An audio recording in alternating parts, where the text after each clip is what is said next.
नमस्कार। क्लास 12 कक्षा 12वीं का भौतिक शास्त्र का पहला अध्याय स्थिर विद्युत पढ़ने वाले हैं। उस स्थिर विद्युत के अंदर विद्युत आवेश एवं क्षेत्र के बारे में पहले अध्याय में जानकारी दी है।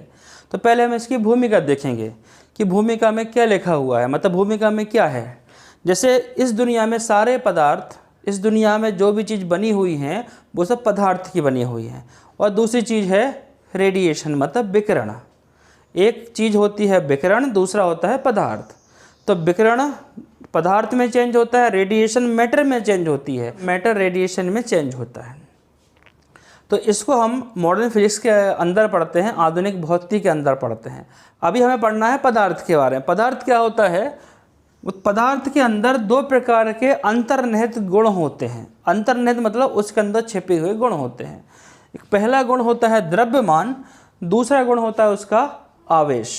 द्रव्यमान को अंग्रेजी में मास बोलते हैं और आवेश को चार्ज बोलते हैं, क्योंकि हमें इनके सिंबल को जानना पड़ेगा। तो सिंबल को जानने के लिए अगर द्रव्यमान को लिख देंगे m, तो फिर आपको तकलीफ हो सकती है। तो हम इसके अंग्रेजी में नाम भी पढ़ेंगे। द्रव्यमान को मास बोलते हैं और आवेश को चार्ज बोलते हैं। अब इन दोनों का गुण क्या है? द्रव्यमान का जो बेसिक गुण होता है, जो द्रव्यमान का गुण होता है, वो होता है बल लगाना। जैसे ये पेन है, इसका द्रव्यमान कम है किसकी तुलना में? अगर पृथ्वी की बात कर लें, धरती की बात कर लें, अर्थ की बात कर लें, तो उसकी तुलना में इसका द्रव्यमान कम है, इसका मास कम है। अब जैसे मैंने इस पेन को छोड़ दिया तो इसको क्या किया? अर्थ ने अपनी तरफ खींच लिया। क्वेश्चन उठता है क्यों? तो इसके बारे में हमने 11वीं क्लास में गुरुत्वाकर्षण बल, ग्रेविटेशनल फोर्स के बारे में पढ़ लिया है। अब 12वीं क्लास में हमें दूसरा गुण पढ़ना है पदार्थ का। काम की बात यह है कि 12वीं क्लास में हमें पढ़ना है पदार्थ का दूसरा गुण। तो दूसरा गुण क्या हो जाएगा? आवेश, मतलब चार्ज। ये कैसे काम करता है? देखो, इस पेन से मैंने यहाँ लिखा, ऐसा किया, क्या हुआ? इसका इंक है, इसकी इंक, इसकी स्याही बोर्ड पे चिपक गई। इसकी स्याही बोर्ड पे चिपक गई, मतलब उसके पास ही मास तो है, दिख ही रहा, ये मास है।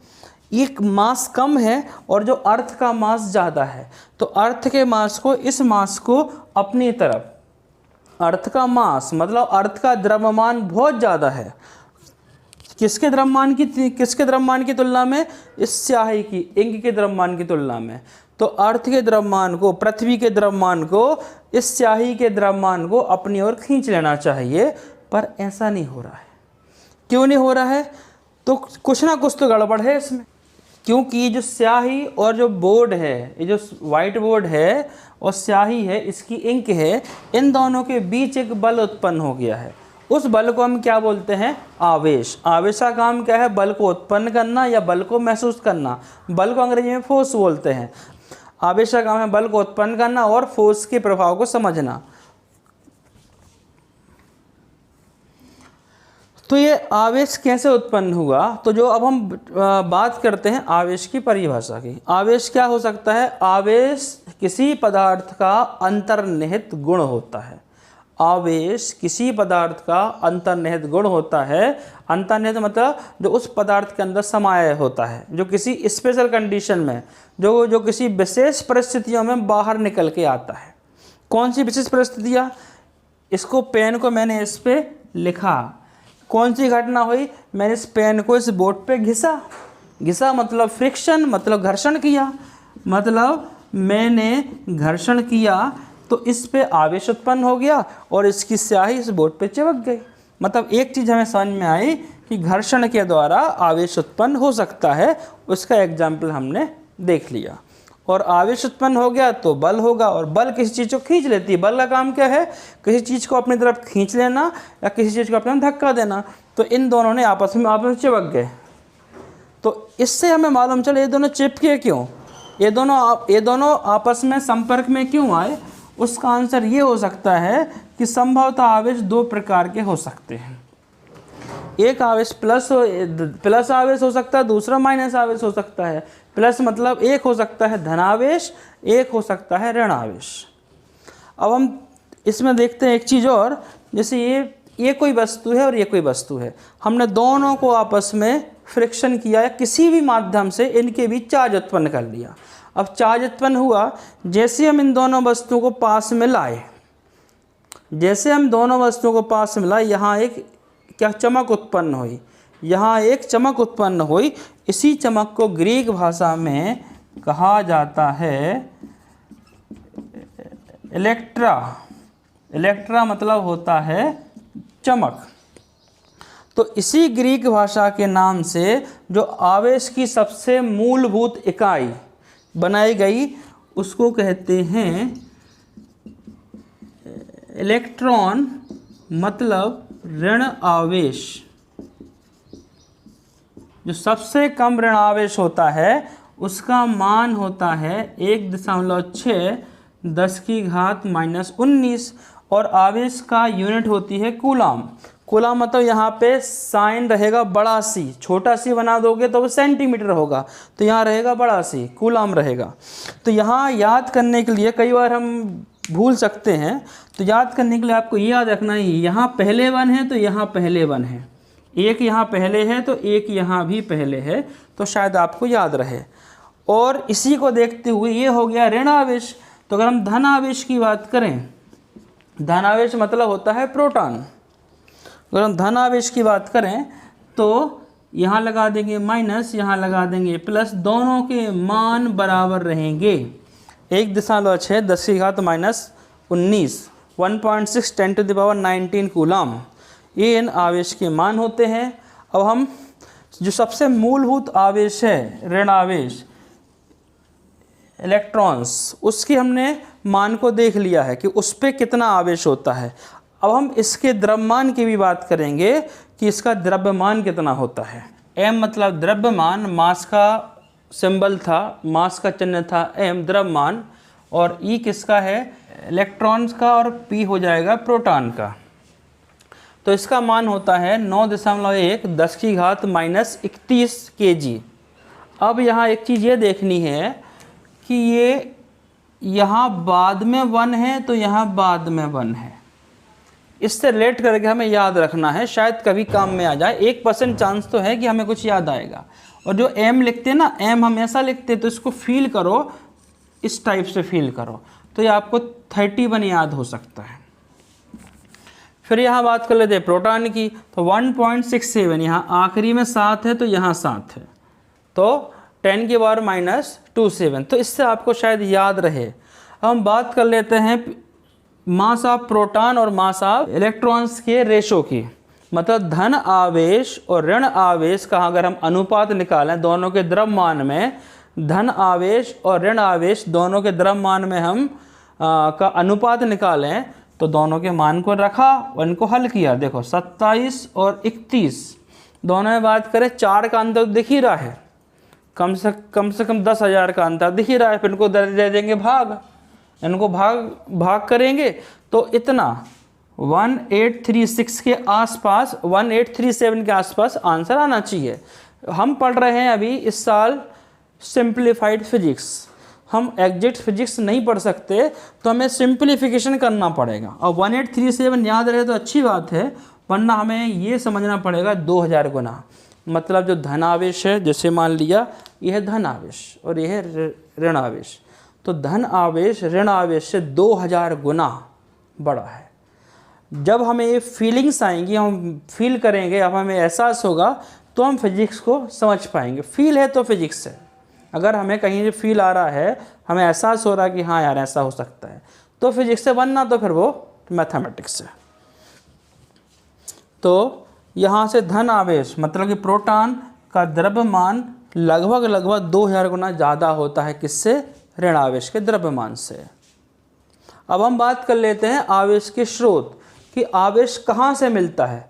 आवेश हम उत्पन्न नहीं कर सकते और आवेश को नष्ट नहीं कर सकते, हम सिर्फ ये देख सकते हैं कि आवेश का ट्रांसफ़र होता है। ट्रांसफ़र मतलब स्थानांतरण। आवेश आज यहाँ है, उठ के वहाँ चला जाएगा, यहाँ है वहाँ चला जाएगा, 1 जाए 2 जाए 10 जाए। और आवेश कौन सा जाएगा, ऋण आवेश ही जाता है। हमेशा स्थानांतरण ऋण आवेश का होता है, धन आवेश का नहीं होता है। कहाँ, स्थिर विद्युत में, न्यूक्लियर फिजिक्स में, नाभ की भौतिकी में प्रोटॉन का स्थानांतरण संभव है। पर अभी हम जो पढ़ रहे हैं यहाँ पर ऋण आवेश का मतलब इलेक्ट्रॉन का ही स्थानांतरण होगा, यहाँ से प्रोटॉन का स्थानांतरण हम नहीं पढ़ेंगे। तो देखते हैं आवेश का स्रोत। जो आवेश का स्रोत है, आवेश का स्रोत है परमाणु। सोर्स ऑफ चार्ज क्या है? परमाणु है। परमाणु मतलब एटम। आवेश का स्रोत है एटम। एटम किससे? एटम क्या है? छोटे छोटे एटम मिल जाते हैं तो मॉलिक्यूल बना लेते हैं, अणु बना लेते हैं, और अणु मिलके पदार्थ बना लेता है। तो बात तो वहीं पहुंची ना पदार्थ पे। तो एक छोटा पार्ट होता है एटम, मतलब कि परमाणु।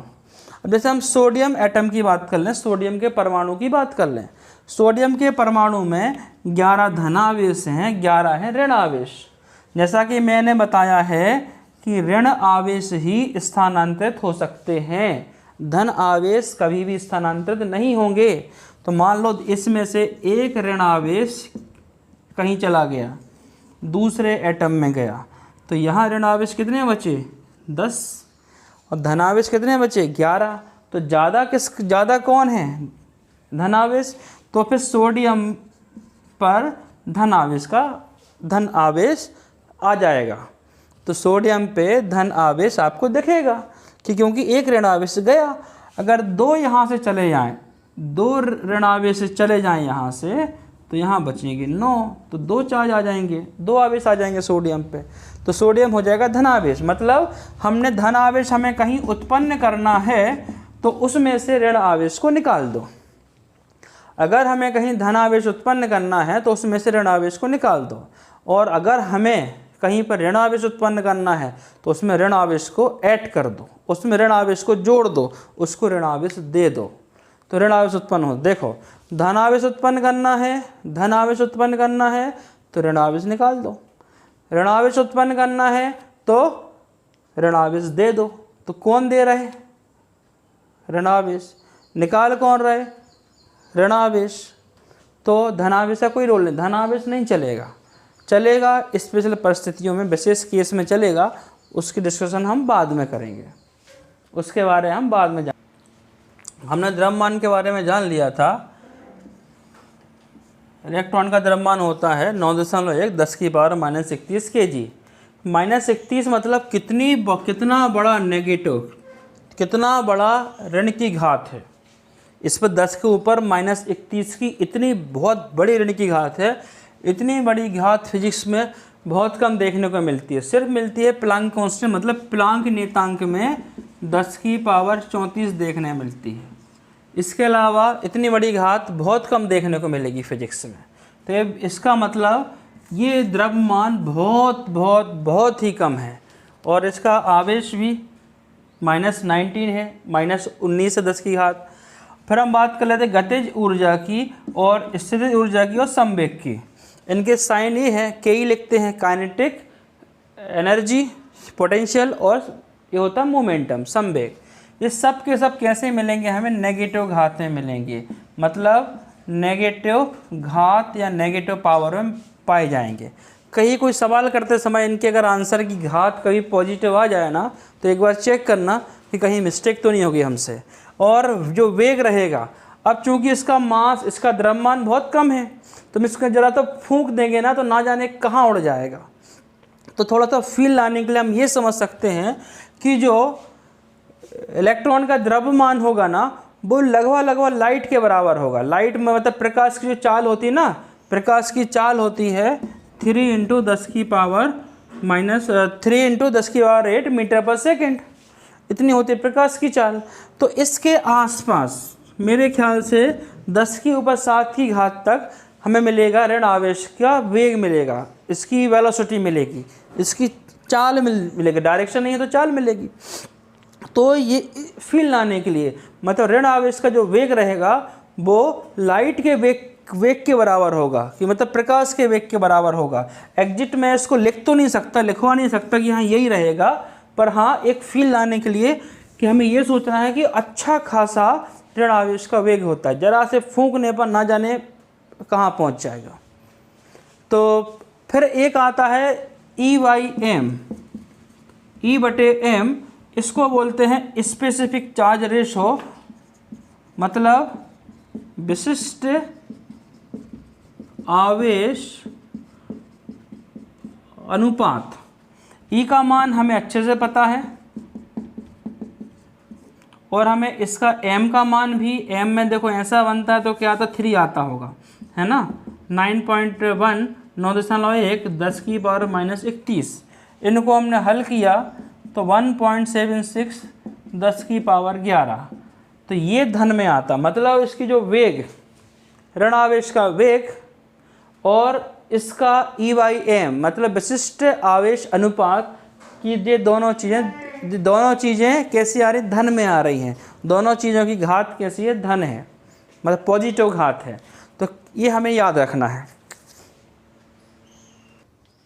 अब जो है हमारे पास आवेश, आवेश का काम है विद्युत और चुंबकीय बल उत्पन्न करना। बल उत्पन्न करना होता है, आवेश का काम बल उत्पन्न करना होता है, फोर्स उत्पन्न करना होता है, या विद्युत और चुंबकीय प्रकार के बल उत्पन्न कर सकता है आवेश। अगर आवेश स्थिर है, अगर आवेश स्थिर है मतलब आवेश कहीं चल नहीं रहा है, रुका हुआ है, आवेश कहीं, आवेश है यहाँ पर रुका हुआ है, स्थिर है, तो हम स्थिर आवेश के कारण पढ़ेंगे स्थिर विद्युत, और स्थिर विद्युत में हम पढ़ते हैं कूलाम के बल को, विद्युत क्षेत्र को, विद्युत विभव को, फ्लक्स को, ऐसी बहुत सारे, और गॉस थ्योरम को, इन सब चीज़ों को पढ़ेंगे अगर आवेश स्थिर है तो। और अगर आवेश गतिशील है तो गतिशील दो तरह से हो सकता है। आवेश या तो एक समान वेग से चल रहा होगा, या तो आवेश असमान वेग से चल रहा होगा। अगर आवेश एक समान वेग से चल रहा है तो हमारी फिजिक्स का चैप्टर नंबर 2 विद्युत धारा शुरू हो जाएगा, और वहाँ हम डीसी करंट के बारे में पढ़ेंगे। डीसी मतलब दिष्ट धारा, जिसकी दिशा परिवर्तित नहीं होती है, जो एक ही दिशा में चलता है। और फिर पढ़ेंगे हम चुंबकत्व के बारे में, मैग्नेटिज्म के बारे में, चुंबकत्व के बारे में पढ़ेंगे।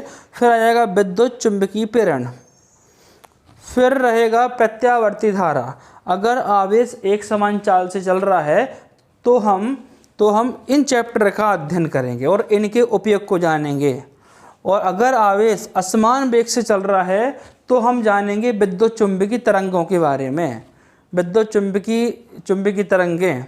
तो हम यहाँ इस चीज़ का अध्ययन करेंगे। फिलहाल हमें क्या देखना है, हम पढ़ रहे हैं स्थिर आवेश या चार्ज स्थिर है, उसके बारे में जान रहे हैं। और हमने ये तो अभी तक हमने क्या सीखा कि आवेश होता है, आवेश क्या होता है उसके बारे में जाना, आवेश के प्रकार क्या होता है उसके बारे में जाना, और आवेश के मान क्या होते हैं, आवेश का द्रव्यमान क्या होता है, विशिष्ट आवेश अनुपात क्या होता है, इन सब की चीज़ों के बारे में जाना हमने। और आवेश का स्रोत क्या होता है, सोर्स क्या होता है आवेश का। अब हम यहाँ ये जानेंगे कि आवेश कैसे उत्पन्न करते हैं और आवेश से कौन कौन से गुण होते हैं। विद्युत आवेश के मात्रक के बिमी सूत्र को हम जान लेते हैं। जो मात्रक में हम बात कर रहे हैं, मात्रक दो प्रकार के होते हैं जो अभी हमारे काम के हैं। एक होता है SI, एक CGS। हम मेनली काम तो SI मात्रक ही आता है, 11वीं क्लास में हमने इनको अच्छे से पढ़ा है। SI मात्रक में आवेश का जो मात्रक होता है वो होता है कूलाम। इसका जो चिन्ह होता है, सिंबल होता है, वो होता है बड़ा C बना देते हैं, कैपिटल C। अगर हम छोटा c बना दें तो वो सेंटीमीटर को बता देता है, छोटा c सेंटीमीटर को और बड़ा C बताता है कूलाम को। और इसका जो CGS मात्रक होता है वो होता है स्टेट कूलाम। हम पढ़ रहे हैं स्थिर विद्युत, तो कूलाम के आगे लगा दो स्थिर या स्थित लगा दो तो वो मात्रक हो जाता है। तो हम यहाँ स्टेट लगा देते हैं, स्टेट कूलाम। इसी का पूरा नाम है ESU, शॉर्ट फॉर्म में बोलते हैं इसको ESU, मतलब इलेक्ट्रोस्टैटिक्स यूनिट ऑफ चार्ज। और इसका दूसरा नाम है फ्रैंकलिन, जैसे ब्रह्मलीन हो जाते हैं ना डेथ के बाद, ऐसे इसका नाम है फ्रैंकलिन।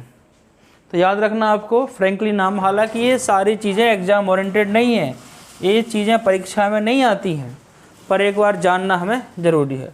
दूसरा मात्रक CGS में दूसरा मात्रक पढ़ रहा है, ये पहला था और ये दूसरा मात्रक है विद्युत चुंबकीय मात्रक। विद्युत चुंबकीय, विद्युत को क्या बोलते हैं, इलेक्ट्रो, चुंबक को मैग्नेटिक और यूनिट। तो ये अंग्रेजी नाम जानना इसलिए ज़रूरी है हमें कि जो इसके शॉर्ट फॉर्म होते हैं जो लिखे रहते हैं किताब में, EMU, ये इसको हम समझ पाएँ। इसका शॉर्ट फॉर्म है EMU। और दूसरा मात्रक है एब कूलाम। एब हिंदी वाला नहीं, एब एफ कूलाम है दूसरा मात्रक। अब एफ कूलाम और कूलाम में क्या रिलेशन होता है? एक कूलाम अच्छी खासी बड़ी क्वांटिटी होती है, एक कूलाम चार्ज बहुत बड़ी क्वांटिटी होती है स्थिर विद्युत के अंदर, जिसको हमें डील करने में काफ़ी मुश्किल होती है। जैसे बहुत सारे सवालों में माइक्रो या मिली में चार्ज दिया जाता है। ये बात मैं आगे करूँगा प्रूफ कि एक कूलाम चार्ज कितनी बड़ी क्वांटिटी होती है, एक कितनी बड़ी मात्रा होती है एक कूलाम चार्ज। अब जो एफ कूलाम CGS मात्रक है वो एक कूलाम बराबर होता है 10 कूलाम के बराबर। अब यहाँ से ये प्रश्न उठता है कि CGS मात्रक बड़ा होता है कि SI मात्रक बड़ा होता है? तो फिजिक्स के अंदर ऐसा कोई रूल नहीं है कि कौन सा मात्रक कहाँ बड़ा होता है, बस एक ही रूल है, जिसकी ये न्यूमेरिकल वैल्यू मतलब संख्यात्मक मान, जिसका संख्यात्मक मान कम होता है वो मात्रक बड़ा होता है, चाहे वो CGS हो, चाहे वो MKS हो, चाहे वो SI हो। इसका संख्यात्मक मान 1 है, इसका संख्यात्मक मान न्यूमेरिकल वैल्यू 10 है। ज़्यादा बड़ी वैल्यू, ज़्यादा बड़ा मान है तो मात्रक छोटा है, और कम मान है तो मात्रक बड़ा है। तो CGS मात्रक यहाँ चार्ज का बड़ा है SI मात्रक की तुलना में। अब हम पढ़ेंगे आगे 1.3 NCERT 1.3। चालक और विद्युत रोधी को समझते हैं। चालक क्या होता है? चालक वह पदार्थ होते हैं जिसके अंदर से विद्युत या करंट या चार्ज या आवेश बह सकता है, आसानी से बह सकता है। और चालक में एक बात और ये होती है कि क्यों बह सकता है, चालक की सरफेस पर, सरफेस मतलब ऊपरी सतह पर, जैसे मैं हूँ, ये मेरी स्किन हो गई, ये मेरी स्किन हो गई, पूरी बॉडी की स्किन, ये पूरे शरीर की स्किन हो गई, स्किन मतलब खाल, चमड़ी हो गई। अगर मुझे किसी ने चार्ज दिया, मुझे किसी ने आवेशित किया, तो जो पूरा चार्ज रहेगा मेरे पूरे शरीर पे फैल जाएगा, मेरे पूरे शरीर पे। ऐसे किसी ने मुझे यहाँ चार्ज दिया तो चार्ज यहाँ ना रह के पूरे शरीर पे फैल जाएगा, पूरे शरीर मतलब पूरी खाल पे फैल जाएगा, पूरी स्किन पे फैल जाएगा। ये होता है चालक का गुण। अगर कोई इंसुलेटर है मतलब कुचालक है, ये है कुचालक, पेन क्या है? कुचालक। मैंने इसको चार्ज दिया, मैंने इसको आवेश दिया फ्रिक्शन के द्वारा, कहाँ दिया? इस ब्लैक जगह पे, इस ब्लैक जगह पे दिया तो पूरा आवेश इसी जगह पे रहेगा, ये रहेगा कुचालक। ये कुचालक का गुण, जहाँ उसको आवेशित किया जाता है उसका आवेश वहीं रहता है। और मैं चालक हूँ, ह्यूमन बॉडी है, मनुष्य शरीर है, जंतु शरीर, जंतु मतलब जानवर का शरीर, और धरती, पृथ्वी, और ऐसे बहुत सारे हैं जो मतलब चालक हो। धातुएं चालक होती हैं। जब इनको कोई चार्ज दिया जाता है, आवेश दिया जाता है, आवेशित किया जाता है, तो आवेश इनके पूरे की पूरी सतह पर फैल जाता है। क्यों फैलता है? क्योंकि कोई धातु होती है, ये कोई चालक है, इस पे जो मुक्त इलेक्ट्रॉन्स होते हैं वो ज़्यादा होते हैं, बहुत ज़्यादा होते हैं, और क्या होते हैं? ऊपरी सरफेस पे होते हैं, ऊपरी सतह पर मुक्त इलेक्ट्रॉन पाए जाते हैं। तो मतलब दूसरी बात ये है कि इसका जो न्यूक्लियस होता है, नाभिक होता है, ये और नाभिक और इनके बीच में जो बंध होता है वो थोड़ा कमज़ोर होता है। ये टाइटली नहीं बंधे होते हैं, अच्छे से नहीं कसे होते हैं। इनका जो बंध होता है, इतने दूर हैं सरफेस पे, सतह पे हैं, उनके और नाभिक के बीच जो बंध होता है वह थोड़ा कमज़ोर होता है। और इसलिए हम थोड़ी सी बाहर से फ्रिक्शन करते हैं, घर्षण करते हैं, तो ये उठ के यहाँ वहाँ चले जाते हैं। चलता कौन है? Negative charge. इस बात को याद रखना। तो हमने चालक और कुचालक को समझ लिया है।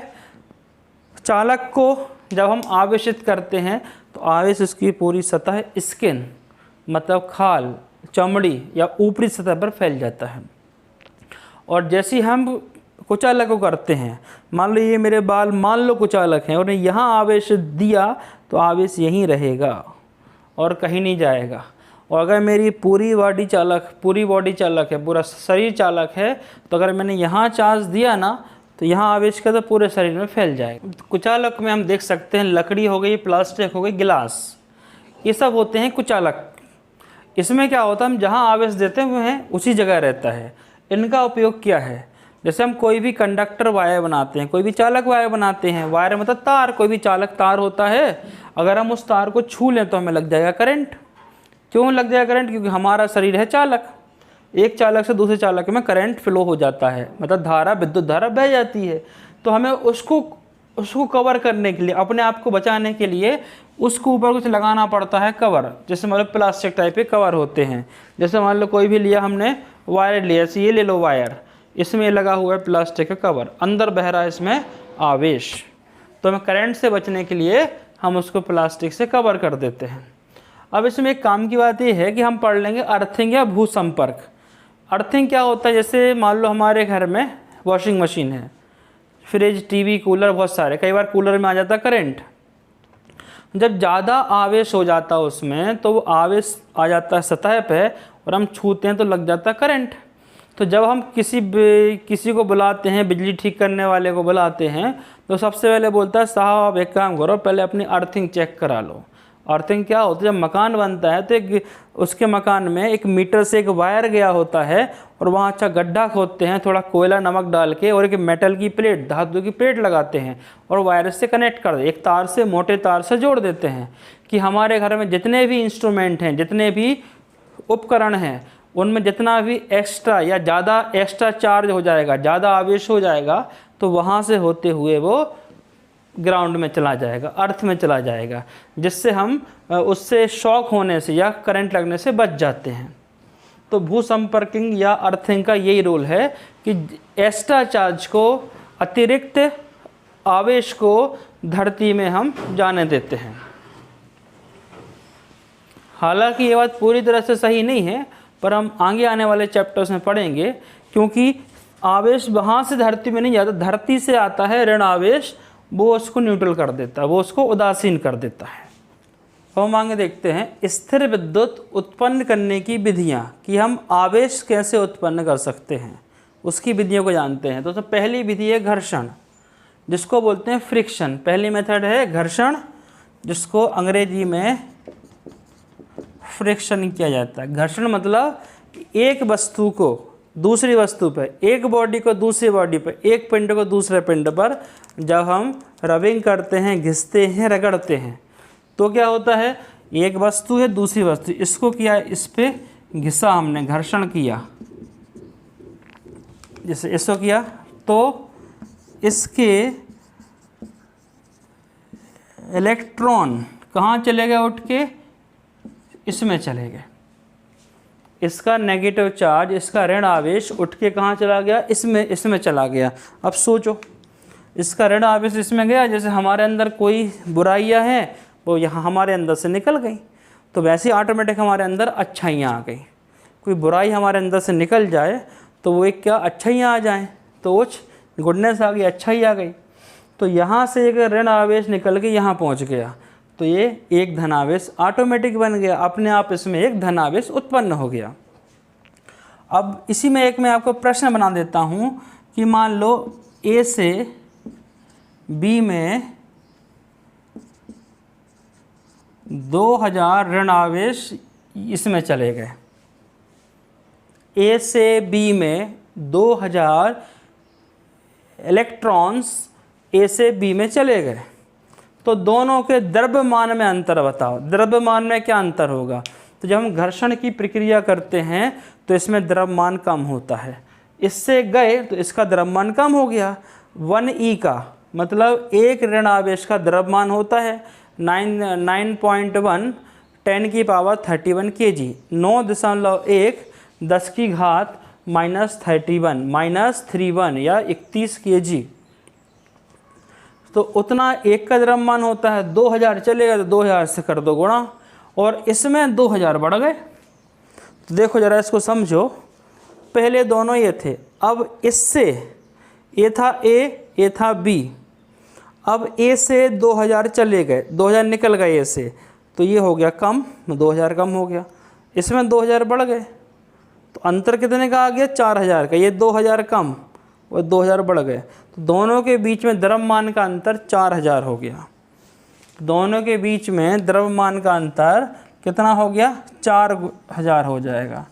तो अगर हम द्रव्यमान का अंतर निकालें दोनों में, तो ए का द्रव्यमान और बी का द्रव्यमान, तो दोनों का अंतर कितना हो जाएगा,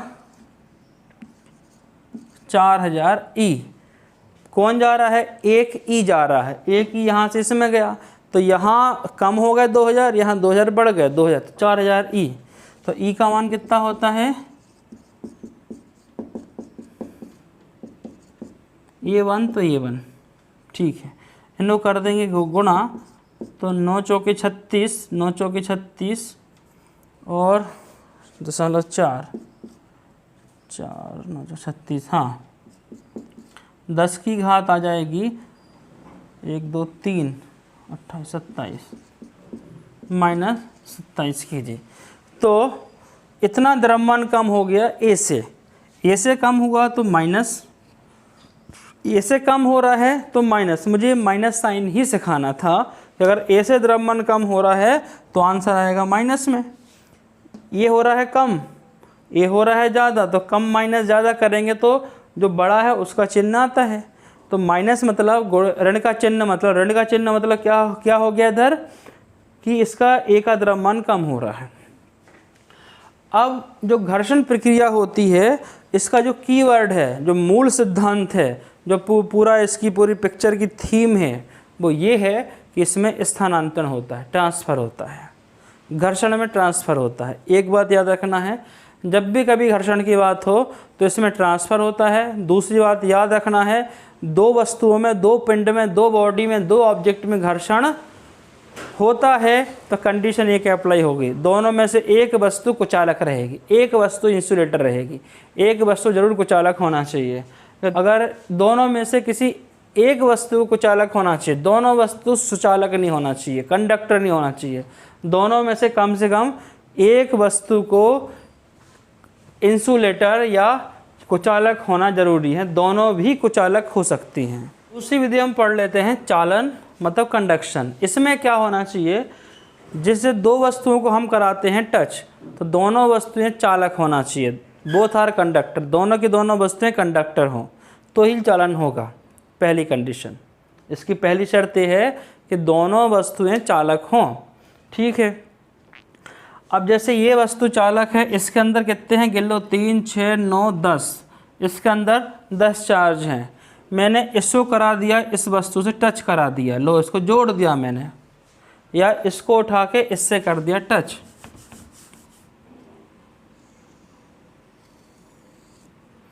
इन दोनों करा दिया मैंने टच। तो अब इसका जो आवेश है वो इसमें चला जाएगा। 10 थे ना, तो ये बराबर बराबर बट गए, लो 3 2 5, 5 यहाँ बचे और 5 वहाँ बचे, तो दोनों पे आवेश कैसा हो गया, बराबर बराबर। कैसे, ज़्यादा आवेश से कम आवेश की ओर बह गया। जैसे ऊपर जो पानी की टंकी होती है ना, नीचे का हम बॉल खोलते हैं, 3rd फ्लोर पर टंकी रखी है, ग्राउंड फ्लोर का सबसे नीचे वाले कमरे का हम नल खोल देते हैं, ऊपर से पानी भर भर करके आ जाता है नीचे। रीजन क्या है, कारण इसका कि ज़्यादा पोटेंशियल से, ज़्यादा विभव से कम विभव तक चीज़ें जाती हैं, मतलब ज़्यादा आवेश से कम आवेश के पास तक आवेश बह जाता है। चालन मतलब बह जाना, तो यहाँ से बह गया बेचारा, आवेश बह गया। पर ये हमेशा नहीं होता है, काम की बात है, पर ये हमेशा नहीं होता है कि आवेश बराबर बराबर डिस्ट्रीब्यूट हो जाए, बराबर बराबर बट जाए। क्यों, ये अगर दोनों वस्तुएं समान त्रिज्या की हैं, या दोनों वस्तुओं का आकार या आयतन, शेप और वॉल्यूम दोनों आपस में बराबर हैं, तो बराबर बराबर चार्ज डिस्ट्रीब्यूशन होगा। अगर एक वस्तु बड़ी है, दूसरी वस्तु छोटी है और इनको हमने जोड़ दिया तो दोनों का आवेश बराबर नहीं होगा। कुछ आवेश इसमें जाएगा, उतना ही जाएगा जितना ये ले सकता है, जितनी इसकी धारिता है। क्या इस चीज़ को हम बाद में पढ़ेंगे।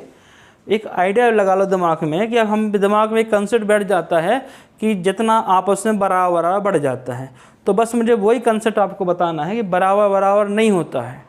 डिपेंड करता है, यहाँ पर निर्भर करता है कि ज़्यादा से जितनी छोटे वाली की धारिता होगी उतना ही वो आवेश ले सकता है, उससे ज़्यादा नहीं ले सकता है। बस ये बिठाना है। अगर दोनों का आकार बराबर है तो आवेश बराबर होंगे, दोनों का आकार बराबर नहीं है तो आवेश का वितरण बराबर नहीं होगा। अब एक चीज़, एक क्वेश्चन और देख लेते हैं। अब यहाँ से आवेश यहाँ गया, आवेश जाएगा तो द्रव्यमान भी जाएगा। अगर आवेश यहाँ से यहाँ जाएगा ना तो द्रव्यमान भी जाएगा। जैसे अगर द्रव्यमान है तो आवेश है, द्रव्यमान है तो ही आवेश है। जैसे मैं हूँ, मैं द्रव्यमान हूँ, मैंने यहाँ लगा ली, टोपी लगा ली। अब जहाँ मैं जाऊँगा तो वहीं पे टोपी जाएगी। ऐसा नहीं हो सकता कि मैं रहूँ यहाँ और टोपी चला जाए, नहीं, ऐसा नहीं होगा कि चार्ज चला जाए मास नहीं जाए, ऐसा कभी नहीं होगा।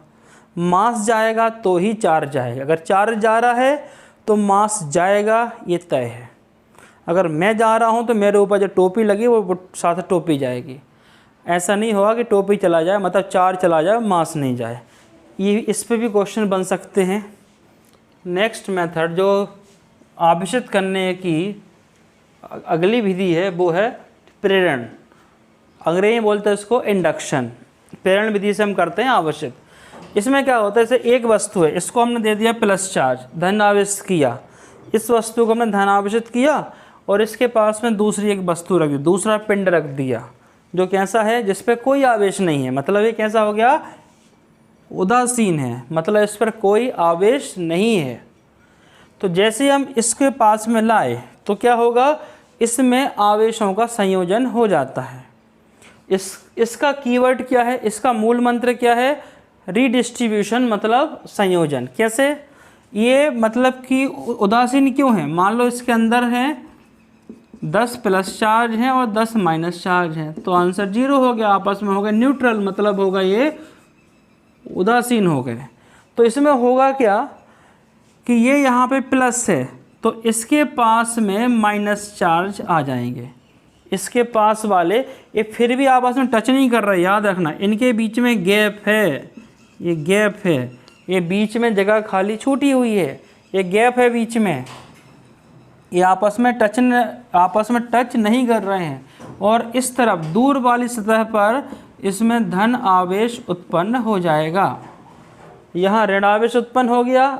अपोजिट मतलब पास वाले पे कैसा हो जाएगा, अपोजिट चार्ज। अपोजिट मतलब विपरीत आवेश।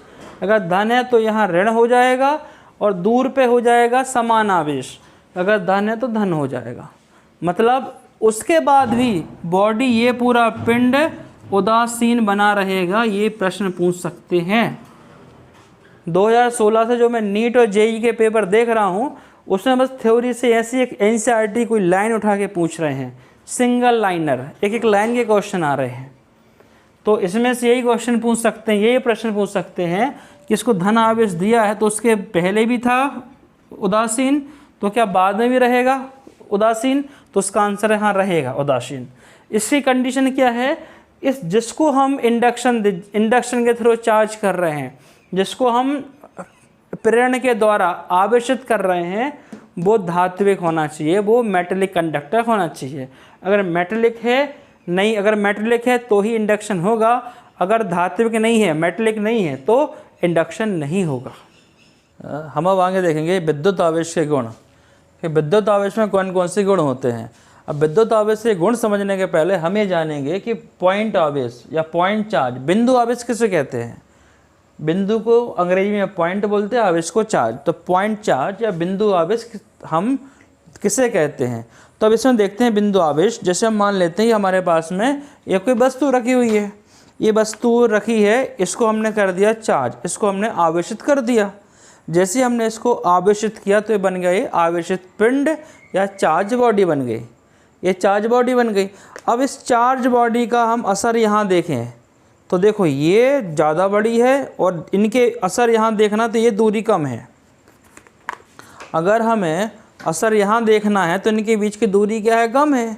अब हम इसी को ये यहाँ रखी और इस पेन को बहुत दूर रख दिया और इससे इस पे असर बहुत दूर देखना है, तो ये दूरी बहुत ज़्यादा हो गई, ये दूरी बहुत ज़्यादा हो गई। तो हम ऐसी वस्तु को बोलेंगे बिंदु आवेश। तो हम ऐसी वस्तु को बोलेंगे बिंदु आवेश। बिंदु आवेश मतलब कि जहाँ इसका हमें असर देखना है वो दूरी बहुत दूर हो, उसकी तुलना में ये वस्तु बहुत छोटी हो, उसको बोलते हैं बिंदु आवेश।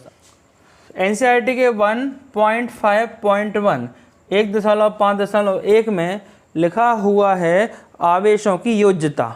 आवेशों की योज्यता मतलब आवेश एक स्केलर क्वांटिटी, स्केलर क्वांटिटी मतलब हिंदी में अदिश राशि। अदिश मतलब जिसके पास में दिशा नहीं है, मतलब ऐसी राशि जो वेक्टर को सपोर्ट नहीं करती है, जो सदिश से फॉलो नहीं होती। कैसे?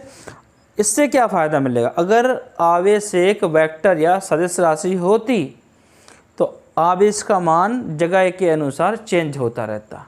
नॉर्थ पोल पे कुछ और मान होता, साउथ पे कुछ और मान होता, जमाने में कहीं ना कहीं कुछ और मान होता, तो हम उसको कैलकुलेट नहीं कर पाते, हमारी समस्याएं काफ़ी बढ़ जाती।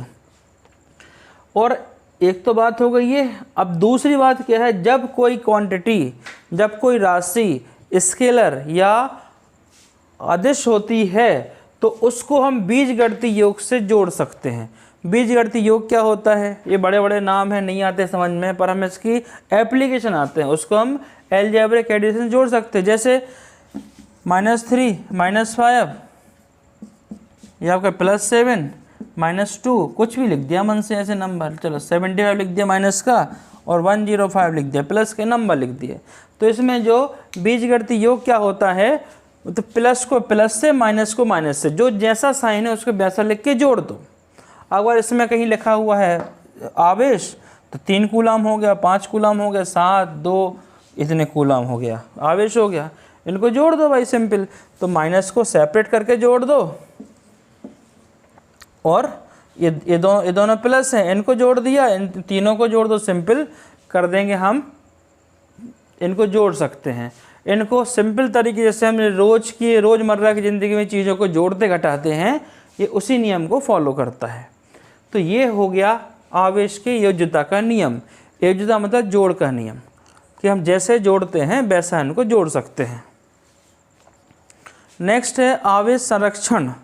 आवेश संरक्षण का नियम कि विद्युत आवेश संरक्षण, विद्युत आवेश संरक्षित होता है। विद्युत आवेश को हम सिर्फ देख सकते हैं, उसको हम अनुभव कर सकते हैं, उसको हम ना पैदा कर सकते हैं ना उसको हम मार सकते हैं। आपने कहीं भी ये नहीं सुना होगा कि आवेश की फैक्ट्री है, कहीं चार्ज की फैक्ट्री लगी है। हमने गोबर गैस प्लांट तक की फैक्ट्री सुन ली है, गोबर गैस प्लांट तक सुन लिया है, पर आज तक आवेश की फैक्ट्री नहीं सुनी। मतलब आवेश को हम उत्पन्न नहीं कर सकते हैं, उसको देख सकते हैं, उसको महसूस कर सकते हैं बस, लेकिन उसको ना मार सकते ना पैदा कर सकते हैं आवेश को। हम आवेश संरक्षण की बात कर रहे थे। संरक्षण मतलब जितना भी आवेश इस पूरे ब्रह्मांड में है वह कैसा है, कंजर्व है, संरक्षित है। वो उसको ना तो हम पैदा कर सकते हैं ना नष्ट कर सकते हैं। लेकिन एक बात ध्यान रखना, जो आवेशों की संख्या है, जो आवेशित कण की संख्या है, वह संरक्षित नहीं है, वह बदलती रहती है। कैसे? जैसे ये कोई पिंड है, ये कोई वस्तु है, ये कोई है ऑब्जेक्ट, इसमें से मैंने एक ऋण आवेश निकाल लिया तो ये हो गया धनावेश, और इसको दे दिया, ये हो गया ऋण आवेश। पहले एक वस्तु में था आवेश, अब दो में हो गया, तो ये जो आवेशित पिंड की संख्या बढ़ गई यहाँ से। या मान लो पहले फिर से देख लो, ये सोडियम था एटम, 11 इसमें प्लस थे, 11 माइनस थे। ये प्लस माइनस क्या है, आवेश। एक हो जाएगा प्रोटॉन, प्लस वाला प्रोटॉन, माइनस वाला हो जाएगा इलेक्ट्रॉन, इनकी संख्या। अब हमने किसी दूसरे पिंड को, किसी दूसरे परमाणु को इनका एक ऋण आवेश दे दिया, तो ऋण आवेश एक गया तो इस पे आ गया धनावेश और इस पे आ गया ऋण आवेश। पहले कैसा था, ये न्यूट्रल था, पहले ये उदासीन था। अब दो चार्ज पार्टिकल, दो आवेशित कण पैदा हो गए। इसी प्रकार जब एक न्यूट्रॉन टूटता है ना, तो एक ऋणावेश और एक धनावेश, एक इलेक्ट्रॉन और एक प्रोटॉन पैदा होते हैं। जब एक न्यूट्रॉन टूटता है तो एक ऋणावेश और एक धनावेश पैदा होते हैं। अब हम आगे देखते हैं आइसोलेटेड बॉडी मतलब विलगित निकाय। विलगित निकाय मतलब क्या होता है, एक ऐसा पिंड, एक ऐसी वस्तु जो दूसरे वस्तु से इतनी दूर हो कि उस पर कुछ भी अपना असर नहीं दिखा पाए। जैसे ये कोई वस्तु है, ये कोई पिंड है, ये कोई निकाय है, इस पर कोई चार्ज है, अब जो दूसरी वस्तु है वो उससे इतनी दूर है कि इसके साथ कुछ भी इंटरेक्शन, मतलब कुछ भी अंतर क्रिया नहीं कर पा रही। अगर ये मान लो पास होती, इसकी रेंज में होती, तो इसमें क्या हो जाता, प्रेरण हो जाता, इसमें इंडक्शन हो जाता, प्रेरण हो जाता। ये प्लस है तो यहाँ बन जाता माइनस, पर ये इतनी दूर है, टोटल आइसोलेशन में है। अब आइसोलेशन जैसे वर्ड तो सब जानते हैं, कोरोना चल रहा है, कि आइसोलेशन क्या होता है, कि ये अगर प्लस है तो ये माइनस होना चाहिए, पर ये भी नहीं हो सकता। मतलब एक वस्तु दूसरी वस्तु से इतनी दूर हो जाए कि उस पर उस आवेश के कारण जो बल लगता है, वो सारी क्रियाएं जो आवेश करता है वो देखने को ना मिले। 1.5.3 1.5.3 एनसीईआरटी का इसका टॉपिक है वैद्युत आवेश का क्वांटमीकरण, क्वांटाइजेशन ऑफ चार्ज। ये अभी तक जो पढ़ा है उसमें थोड़ी इम्पोर्टेंट बात यही आई है अभी तक जो पढ़ाया, क्योंकि अभी तक जो पढ़ाया वो सिर्फ आपकी टर्मिनोलॉजी डेवलप करने की बातें हो रही थी कि आप इस चैप्टर से फेमिलियर हो जाएं, समझ जाएं इस चैप्टर के अंदर, इस चैप्टर की भाषा को समझें कि इससे क्या क्या होता है। अब जैसे जब हम कोई चैप्टर शुरू करते हैं, स्टार्टिंग के 3-4 पेज तो फर्जी होते हैं, फालतू होते हैं, तो जो लास्ट में जो फार्मूलेज आते हैं, डेरिवेशन आते हैं, न्यूमेरिकल्स आते हैं, वो चीज़ें एग्जाम ओरिएंटेड होती हैं, वो चीज़ें परीक्षा में पूछी जाती हैं। तो यहाँ से पहला फार्मूला मिलने वाला है क्वांटाइजेशन का, क्वांटमीकरण का, Q बराबर plus minus N E, Q बराबर धन ऋण एन ई। अब यहाँ पे एन और ई क्या है उसको देख लेते हैं, अब हम उसको समझते हैं। जैसे ये कोई पिंड है, ये कोई हो गई ऑब्जेक्ट, चार्ज ऑब्जेक्ट, इसमें से हमने एक ऋणावेश को निकाल लिया, एक ऋणावेश को निकाल के इसको दे दिया। अब हम एक नहीं लिख रहे, इसको हमने से कुछ ऋणावेश निकाल लिए और दे दिए इसको, दूसरे पिंड को इससे निकाले और हमने इसको दे दिए ऋणावेश। तो इस पे कितने आ गए, धनावेश आ गया, इस पे कितने आ गए, इस पे आ गए ऋणावेश। अब ये जो बोल रहा हूँ कितने आ गए, अब आपने कितने दिए, मैंने इसमें से 10 ऋणावेश को निकाल के इसको दे दिए, तो इस पर जो आएगा आवेश, अब मैं आपसे पूछ रहा हूँ इस पर आवेश कितना आएगा। जो सबसे पहले जो मूलभूत आवेश होता है, जो एक फंडामेंटल चार्ज होता है, वो होता है ई। हमने ई जैसे कितने ई दे दिए, 10 ई दे दिए, 10 ई इससे निकाले इसको दे दिए, इसको दे दिए, तो इस पे आएंगे कितने, माइनस में आएंगे, क्योंकि हमने ई कैसा होता है, नेगेटिव होता है। तो Q बराबर एन ई। जैसे मान लो कि एक पेन है, मैंने आपको एक पेन दिया, 2 पेन दिया आपसे, अब मैंने आपको 4 पेन दिए, और एक पेन का जो एक पेन पे जो है आवेश वो है ई, ई का मान सबको पता है। तो 4 पेन का मान कितना होगा, 4 गुणा ई का मान रख देंगे, 1.6, 10 के ऊपर माइनस 19 की घात, इसका हम यहाँ रख देंगे मान। तो हम इस तरह से क्या, इस तरह से हम क्या, हम यहाँ से देख लेते हैं, हमने यहाँ से कितने दिए, 10 आवेश दिए, तो यहाँ पर क्या हो जाएगा, Q का मान कितना हो जाएगा, Q बराबर -10 ई का मान पता है तो रख दो।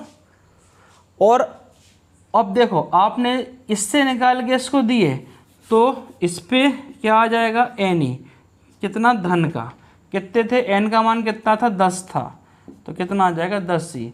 मतलब यहाँ आ जाएगा प्लस एन ई, यहाँ आ रहा है माइनस एन ई। तो अब आप ये समझ गए प्लस माइनस का कंसेप्ट क्या है। जो बेसिक चार्ज होता है, जिससे छोटा कोई चार्ज नहीं होता, वो होता है ई। ई क्या है, फंडामेंटल चार्ज है, एक मूल है आवेश, जिससे कम आवेश हम किसी को दे ही नहीं सकते, उसको बोलते हैं क्वांटाइजेशन। क्वांटाइजेशन क्वांटमीकरण, मतलब जिससे हम कोई चीज़ कम ना दे सके। जैसे मार्केट गए, आप खरीदने गए, एग खरीदने गए, आप मार्केट अंडा खरीदने गए, आप क्या बोलोगे, 3 अंडे दे दो, 4 अंडे दे दो, 5 अंडे दे दो, ये थोड़ी बोलोगे 3.5 अंडे दे दो, ठीक है। तो हम एक होल नंबर बोलेंगे, पूर्ण संख्या के रूप में मानते हैं। जो भी चीज़ कोई पूर्ण संख्या के रूप में होती है उसको बोलते हैं क्वांटाइजेशन या क्वांटमीकरण का सिद्धांत। अब जैसे हमने एंगुलर मोमेंटम में पढ़ा था 11वीं क्लास में, मतलब कोणीय संवेग को हमने पढ़ा था 11वीं क्लास में। उसका सूत्र होता था L बराबर n h/2 पाई। तो जो h/2 था वो n के गुणा जाएगा, n के या तो 1 जाएगा, या तो 2 जाएगा, या तो 3 जाएगा, वही अंडे वाली कहानी है।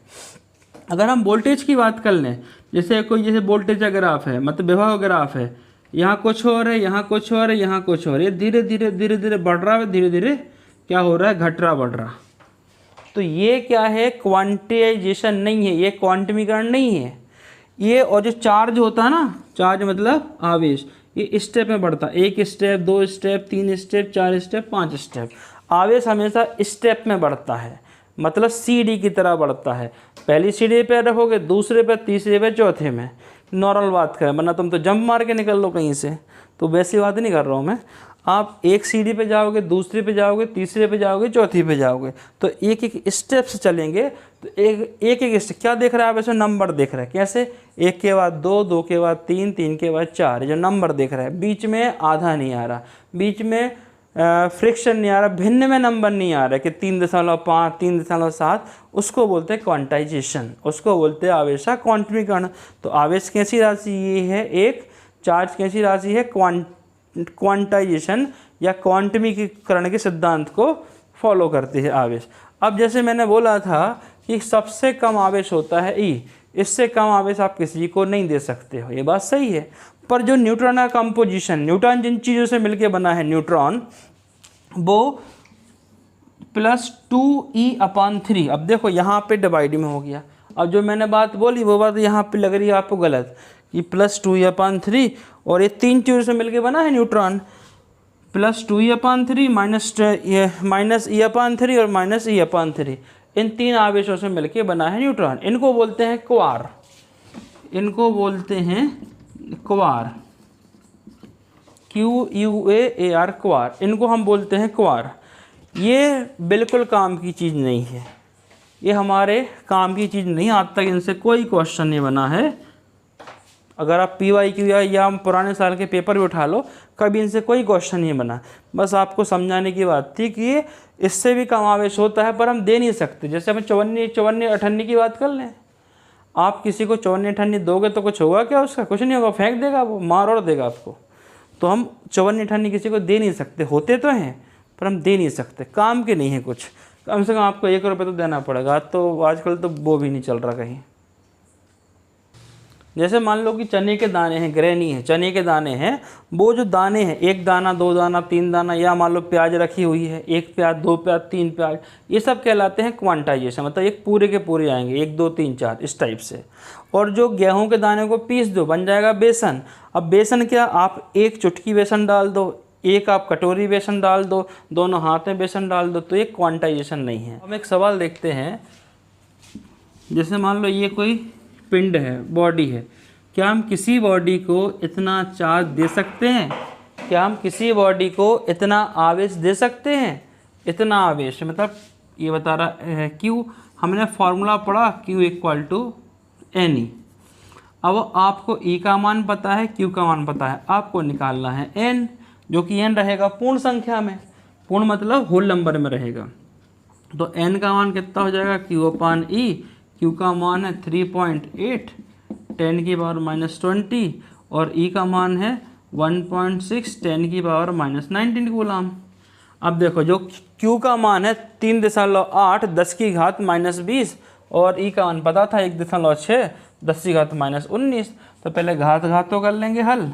ये इनका दशमलव अपन ने यहाँ से हटाया तो 38/16 और ये कितना हो गया -20। ये हर से अंश में जाएगा तो हो जाएगा धन का, तो 20 में से 19 गया तो कितना बचेगा 1, तो 10 की घात हो गई 1। अब देखो ये है 38 को 16 में भाग दे दो, कितनी बार जा रहा है 16 दूनी 32। तो लगभग मान लेते हैं इसको हल करने पे आंसर कितना आ रहा है 2.5 मान लेते हैं। हम एक अंदाजे से बता रहे हैं, एग्जैक्ट नहीं पता, इसका मान लेते हैं कि भाग करने पे इतना आएगा। तो ये 10 और जाएगा यहाँ से तो 0.25 0.25 ये आ रहा है n का मान। n का मान कभी भी दशमलव में नहीं आएगा, यही तो अभी आपको समझाया कि n का मान क्या रहेगा, n का मान नंबर में आएगा, या तो पर रहेगा 1 2 3 धन के, या तो रहेंगे ऋण के, या तो धन आएगा या तो आएगा ऋण आएगा, पर ये दशमलवबाजी नहीं चलेगी, याद रखना n के मामले में दशमलवबाजी नहीं होगी। बस इतना समझाना था। तो हम किसी वस्तु को, किसी निकाय को, किसी पिंड को इतना आवेश हम नहीं दे सकते भैया, मना कर दो उससे। अब हम अगला क्वेश्चन देखते हैं। जैसे ये कोई पिंड है, ये कोई बॉडी है, आपने इसको -1 कूलाम चार्ज दे दिया, आवेश दे दिया -1 कूलाम। 1 कूलाम मतलब इसमें 1 कूलाम का ऋण आवेश तुमने इसमें ठूंस दिया, है ना, ठूंस दिया तुमने 1 कूलाम का। तो इसमें कितने इलेक्ट्रॉन आपने भेजे होंगे, आपने कितने इलेक्ट्रॉन इसमें भेजे होंगे, क्योंकि आपने ऋण आवेश दे रहे हो तो इस पे हो जाएगा ऋण आवेश। तो इसमें आपने कितने इलेक्ट्रॉन इसमें भेजे होंगे, ये बताओ मुझे। तो ठीक है भाई, हमारे पास तो ये पहला ही फार्मूला मिला है, जब से फिजिक्स पढ़ रहे हैं इतनी देर से पहले ही फार्मूला आया हमारे पास, Q = Ne, Q बराबर Ne। और हमने पहला फार्मूला पढ़ा है Q = Ne। हमें निकालना है कितने, मतलब नंबर, n पूछ रहा है वो, तो आपको n का मान यहाँ से निकाल देना है। तो Q बराबर हो जाएगा E, Q का मान दिया आपने 1 और चिन्ह लगेगा माइनस का, क्यों, हम उसमें ऋण आवेश दे रहे हैं। E का मान 1.6 10 के ऊपर -19 कूलाम, और यहाँ था कूलाम, कूलाम से कूलाम कट जाएंगे भाई। तो अब इसको करेंगे हल, 1.6 10 की पावर 19 कूलाम। इसको भैया कर लेते हैं हल। ये यहाँ से हर में है, अंश में जाएगा तो क्या हो जाएगा 10 की घात 19 धन की और 1.6। अब इसको करना हमें हल, तो यहाँ लिख देते हैं हम भैया 100 नहीं, इसको लिख देते हम यहाँ पे 10, इसको लिख देते हैं 10 की घात 18। बात तो वही हो गई, 19 हो गए। अब यहाँ जो 1.6 है, अब आप एक काम करो, 10 में भाग दे दो 1.6 का, तो अगर मैं यहाँ से 1 हटा दूँ तो 0 बढ़ जाएगा, इतना तो हमें मैथ्स बनती होगी। दशमलव यहाँ हटाया तो 0 बढ़ गया, या 10 से गुणा भाग कर दो दोनों तरफ, 10 का गुणा यहाँ करोगे तो 100 हो जाएगा, यहाँ 10 का गुणा करोगे तो दशमलव बाजी यहाँ से हट जाएगी। तो 16 छक्के 96, फिर बचा 4, फिर लगा लो दशमलव, दशमलव लगा दिया 0 हो जाएगा। 16 दूनी 32, तो यहाँ 32, फिर बचेगा 8, दशमलव लगा है अपना तो 16 85। चलो भैया 6.25।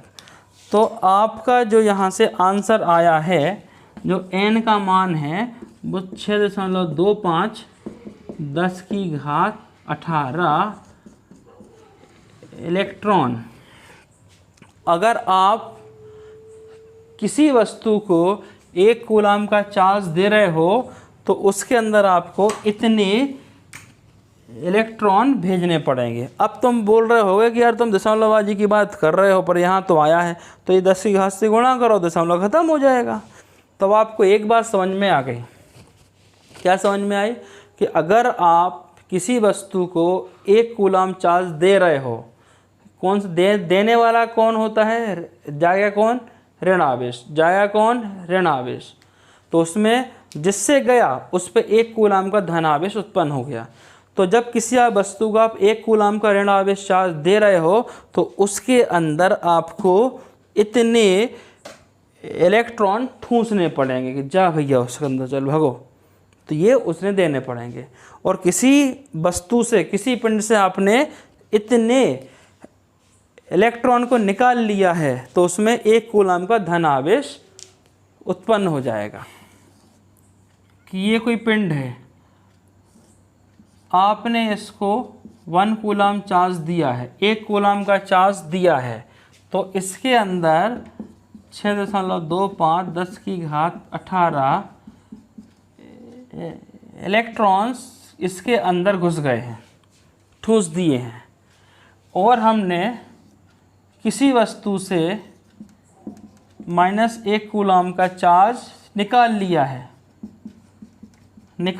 है, तो उसके अंदर से 6.25 10 की ऊपर घात 18 इलेक्ट्रॉन निकल गए हैं। तो इसका द्रव्यमान कम हो जाएगा, इसका द्रव्यमान जो मास रहेगा वो क्या हो जाएगा? कम हो जाएगा। इसका द्रव्यमान बढ़ जाएगा, इसका द्रव्यमान बढ़ जाएगा। अब मैं पूछूं कि इसका द्रव्यमान कितना बढ़ा, तो दिए कितने हैं, इतने दिए, द्रव्यमान का गुणा कितना होता है, 1 का, इतने से गुणा कर दो तो आपको मिल जाएगा कि इसका द्रव्यमान कितना बढ़ गया, और इसमें का द्रव्यमान कितना कम हुआ, तो फिर इससे गुणा कर दो जो हमने शुरू से पढ़ा रहे आपको। हम अगला क्वेश्चन देख लेते हैं। जैसे कोई वस्तु है, इस वस्तु पर N1e ऋण आवेश है, ऋण आवेश मतलब इलेक्ट्रॉन्स हैं, और किसी वस्तु, उसी वस्तु पर N2e, एक N1 N2 की नंबर है, N2e तो प्रोटॉन है, तो ये बताओ उस वस्तु पे कितना है आवेश। तो बता चुके आपको अलजेब्रिक रूल, आपको तो जोड़ना है खाली। ये आपका है प्लस वाला N2e, इसको जोड़ा किसमें, N1e से, तो प्लस माइनस हो जाएगा माइनस, धन और ऋण हो जाएगा ऋण। अगर धन और ऋण का गुणा करते हैं तो कितना आता है, वो आ जाएगा ऋण। अब दोनों में से क्या मिल रहा है, तो मैं कॉमन e मिल रहा है, तो आंसर हो जाएगा, उत्तर हो जाएगा N2 माइनस N1e। यही आपको सिखाना था कि N2 और N1 करना आप सीख जाओ। अगर मैं N1 और N2, अगर मैं N1 और N2 का मान रख दूं, यहाँ 50 कर दूं, यहाँ 100 कर दूं, तो यहाँ उत्तर में आ जाएगा 85। ई का मान आपको पता ही है। अब जो हमारा अगला सवाल है वो आपकी NCERT बुक का 1.2 उदाहरण का है। तो आप में ये सवाल आपकी बुक से लिया गया है। अब देखें इसको, सवाल ये कह रहा है कि ये कोई पिंड है, एक पिंड है, और एक पिंड से दूसरे पिंड में हम 10 के ऊपर 9 की घात ऋण आवेश को हम दे रहे हैं। ए से बी, ए पिंड ए से पिंड बी में 10 के ऊपर 9 की घात ऋण आवेश को हम दे रहे हैं। कैसे दे रहे हैं, हर सेकंड, 1 सेकंड हुआ इतना आवेश दे दिया, 2 सेकंड हुए तो इसके डबल आवेश डबल चले गए, 3 हो गए 3 से गुणा कर दो, 4 हो गए 4 से गुणा कर दो, मतलब हर सेकंड हम 10 की घात 9। अभी कितनी बड़ी संख्या होती है, मेरे को तो नंबर लाख 10 लाख तक ही आते हैं, इकाई दहाई सैकड़ा हज़ार 10,000 लाख 10 लाख, 10 लाख में 6 जीरो होते हैं। उसके बाद और बढ़ती जाती है संख्या, अरब खरब। अपन को तो इतने से मतलब है, इतने में अपनी ज़िंदगी का गुजारा हो जाता है। तो अब 9 में तो बहुत बड़ी संख्या है, और हर सेकंड में, हर सेकंड 1 सेकंड पूरा होता है इतना चार्ज हम दे देते, अगला सेकंड पूरा हो, जैसे मंथली तनख्वाहें मिलती ना, 1 महीना पूरा हो इतनी तनख्वाह मिल गई, 2 महीने पूरे हुए इतनी तनख्वाह मिल गई। बचपन में चौथी पाँचवीं में सवाल करते थे इस टाइप के, 1 महीना हुआ इतनी तनख्वाह मिली, 2 महीने हुआ इतनी तनख्वाह मिलेगी, तो 8 महीने में कितनी तनख्वाह मिलेगी, वैसी सवाल है ये, कर लेते हैं। फिर भी इस पिंड को, यहाँ से इस पिंड को 1 सेकंड में दे रहे हैं, कितने, 10 के ऊपर 9, 1 सेकंड। अब इसको अपन तनख्वाह समझ लो, 1 महीने में मिल रहा है अपन को 50,000 रुपये, 1 महीने में मिल रहा है 50,000 रुपये, तो 1 दिन की कितनी हुई तनख्वाह है, तो ठीक है 1 दिन की बात कर लेते हैं, तो 1 दिन की तनख्वाह हुई 1/50,000। अब यहाँ 50 की जगह क्या है, 10 की घात 9 है, तो उसको लिख दो, तो ये होगा 1 का।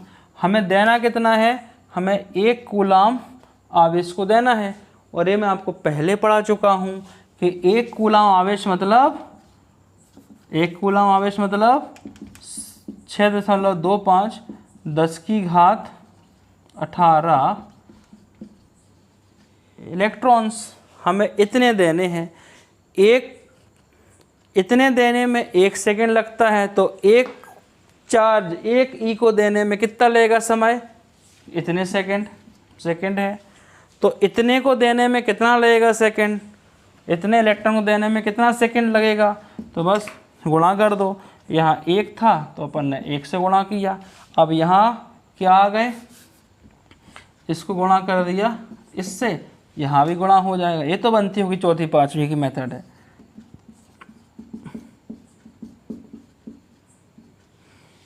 .625 10 की घात 18 और 10 की घात 9, तो ये ऊपर जाएगी, 18 में से 9 माइनस हुई, तो यहाँ बचेगी 6.25 10⁹, 6.25 10⁹ इतने सेकंड में हम 1 कूलाम चार्ज दे सकते हो। अब तुम में दम हो तो कर लो सॉल्व पूरा, कि इतने सेकंड हो, इतने सेकंड को तुम कन्वर्ट करो, इतने सेकंड को तुम चेंज कर लो मिनट में, और मिनट में चेंज कर लो घंटों में, घंटों को चेंज कर लो महीनों में, दिन में, साल में। तो एनसीईआरटी तो आंसर लिखा है कि लगभग 200 साल लग जाएंगे। 1 कूलाम एक पिंड से दूसरे पिंड को आवेश देने में कितने साल लगेंगे? 200 साल लगेंगे। अब दे रहे तो एक कूलाम आवेश। तो एनसीईआरटी क्या सिखाना चाह रहा है? एनसीईआरटी आपको ये सिखाना चाह रही है कि 1 कूलाम चार्ज अच्छा खासा चार्ज होता है, इससे तुम पंगे मत लेना। 1 कूलाम चार्ज से, 1 कूलाम चार्ज बहुत बड़ा चार्ज होता है, बहुत बड़ा आवेश होता है 1 कूलाम, इससे तुम पंगा मत। कहाँ पे होता है बड़ा? स्थिर विद्युत में। वहाँ पे अगला चैप्टर पढ़ेंगे करंट, तो बहुत छोटी मोटी बात है 1 कूलाम, है ना। तो यहाँ बहुत बड़ा होता है। अब ये क्वेश्चन परीक्षा में आने लायक नहीं है, आप इसको काट सकते हो। एक बार देख लो, समझ लो, हाँ ठीक है, हटाओ इसको, बुक में लगा देना, कट मार देना कि इसको आपको रिवीजन नहीं करना है। ये कभी पेपर में नहीं आया है, ना कभी आएगा। अब आपकी बुक का अगला क्वेश्चन देखते हैं 1.3। इस प्रश्न में बोला है 1 कप जल में कितने धन और ऋण आवेश होते हैं। अगर मैंने 1 कप पानी पी लिया तो उसमें कितने धन और ऋण आवेश हमारे अंदर चले गए, ये बताना। अच्छा लग रहा है क्वेश्चन, थोड़ा सा इंटरेस्ट क्रिएट हो रहा है, पर ये भी फर्जी है। अब हम 1 कप को मान लेते हैं कि 250 ग्राम। हमारा जो कप है वो 250 ग्राम का है, मतलब 1 पौआ का है, 1 पाव का कप है। 250 ग्राम मतलब 1 पाव बोलते हैं, तो ये 1 पाव का कप है। अब क्या डाला उसमें? पानी पी रहे फिलहाल तुम उस कप में, तो पानी का सूत्र होता है H2O, कि 2 हाइड्रोजन होते हैं और 1 ऑक्सीजन होता है। जो हाइड्रोजन का आणविक द्रव्यमान होता है, मोलर मास होता है, वो होता है 1, ऑक्सीजन का होता है 16। तो हाइड्रोजन 2 हैं, और ये 16 और 2 कितने हो गए? टोटल 18 हो गए। टोटल हो गए ये 18 हो गए। तो जो इसका पानी का जो मोलर मास आ गया वो आ गया 18 आ गया। पानी का मोलर मास आ गया 18, पानी का मोलर मास आ गया 18। अब हम चार्ज की बात कर लें भैया, चार्ज कितने होते हैं इस पे? तो हाइड्रोजन पे होता है 1, ऑक्सीजन पे होता है 8। तो हाइड्रोजन 2 है और ऑक्सीजन 1 है, तो 2 और 8 10। तो टोटल इस पे आवेश हो गए 10 आवेश हो गए इस पे। अब हमारे पास में आवेश हो गए 10, और हमने ये देख लिया था, हम पानी पी रहे हैं, 1 कप पानी पी रहे हैं, उस 1 कप को हम अंदाज़ा मान लेते 250 ग्राम। 250 का मतलब 1 पाव। तो हमारे पास हमने एक लौता फार्मूला पढ़ा है फिजिक्स में, वो पढ़ा है Q = NE, Q बराबर NE। अब पूरा की पूरी जंग N पे है। N कैसे निकालें? तो ये पानी किस में है? लिक्विड फॉर्म में है, तरल फॉर्म में है, द्रव्य है ना। पानी यहाँ पे द्रव रूप में है, तो यहाँ पर हम मोल से उसको संख्या में बदलेंगे। कोई द्रव है या कोई मान लो कि चूरन है, मतलब आटा टाइप का, उसकी हमें संख्या निकालनी है, तो हमें मोल कंसेप्ट, मोल संकल्पना के साथ साथ एवोगैड्रो नंबर से भी गुणा करना पड़ेगा। उसी के अंदर आता है एवोगैड्रो नंबर या एवोगैड्रो संख्या। तो n क्या होता है? मोल का फार्मूला होता है गिवन मास अपन मोलर मास। गिवन मतलब जो दिया गया है द्रव्यमान, कितना दिया गया? 250। मोलर मास कितना है ये आपको निकालना है। पानी का तो याद होगा, 11वीं पास करके बैठे हो तो पहला चैप्टर तो बनती होगा केमिस्ट्री का। तो ये गिवन मास अपन मोलर मास हो गया, दिया गया द्रव्यमान बटे आणविक द्रव्यमान। अब इसको संख्याएं बदलने के लिए हम कर देंगे मोल की संख्या से गुणा। 6.02 10 की घात रहेगी 23। हम नहीं पढ़ रहे भैया एग्जैक्ट फिजिक्स, हम पढ़ रहे सिंपल फिजिक्स, सिंप्लीफाइड फिजिक्स। तो हम ये पॉइंट को हटाएंगे, इतने लफड़े नहीं करेंगे, है ना। आपको भी एग्जैक्ट मान के, एकदम सही मान के काम नहीं करना फिजिक्स में, वरना बहुत लफड़े में फंस जाओगे। तो इतना संख्याएं परिवर्तित करने के लिए हम यहाँ तक पहुँच गए। अब इसमें आवेश कितने थे, आवेश कितने थे, इसके बाद 10 थे, तो ये तो 10 आवेश से कर देंगे गुणा, और